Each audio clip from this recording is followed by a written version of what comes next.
No sarcasm. I'm not looking for a political partisan speech.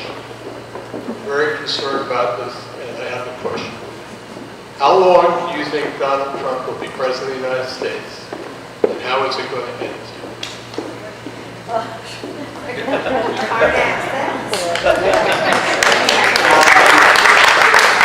You're the first person to ask me that. I would say this. Let me state the obvious. He was elected for a 4-year term. That's one way. I think the investigation that is underway, there are actually 3 investigations underway, one by the Intelligence Committee in the House, one in the Senate, and of course Robert Mueller, the Special Counsel. I think like most people, have enormous confidence in Robert Mueller. I think he is conducting this investigation in a appropriate, thorough, very careful way. My expectation is that that process will take some time. I don't think this is an investigation which is going to be concluded quickly. I would only be guessing if I told you I knew what the result of that would be. But I will say this, I think the allegations that have been made, sort of out there with respect to the president's campaign and efforts by the president to have impeded or attempted to obstruct this investigation are serious allegations and should be taken very seriously. I think we have a responsibility in Congress to make sure that those investigations are properly resourced and protected from political interference.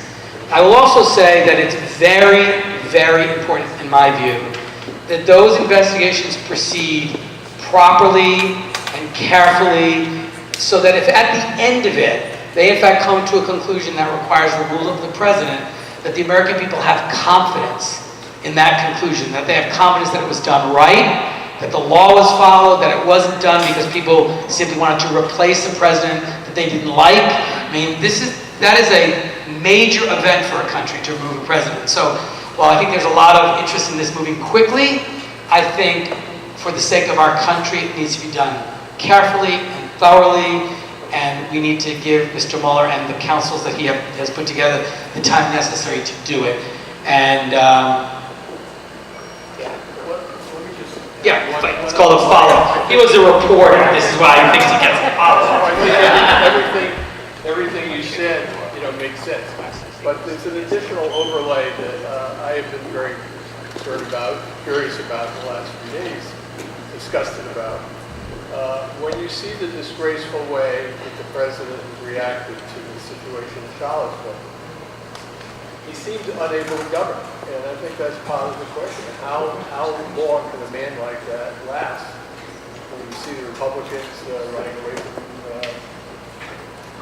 Yeah, I mean, I think I'd say 2 things about it. One, as I've said already, and I repeat in this forum, what happened in Charlottesville, I think most Rhode Islanders reacted the same way I did.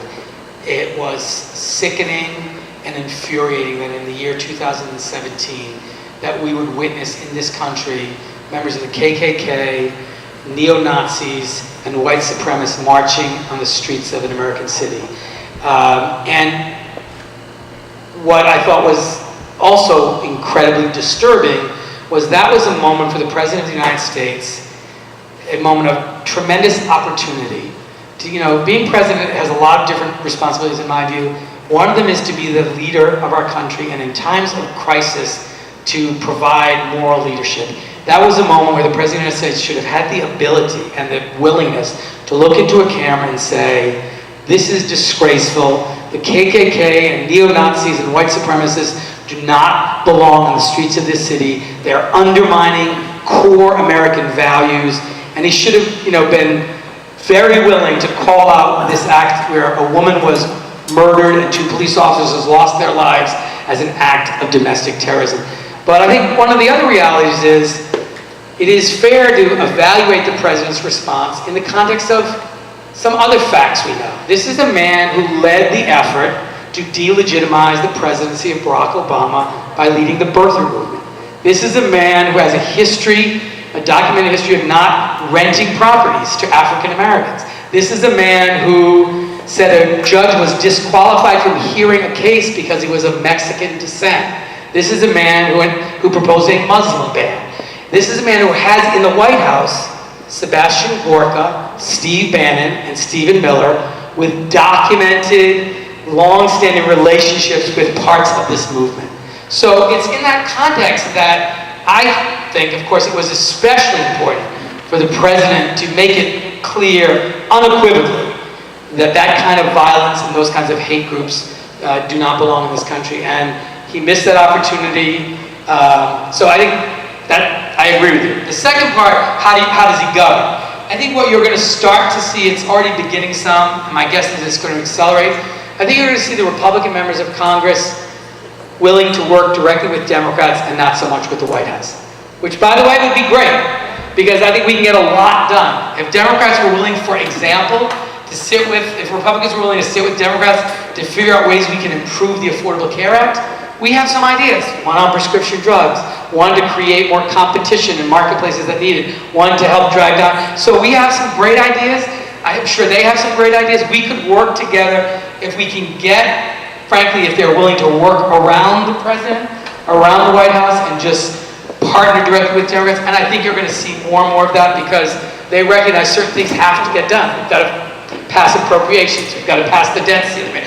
There's certain stuff. So I think we're starting to see a willingness to break away, but I think we'll see more of that. I hope.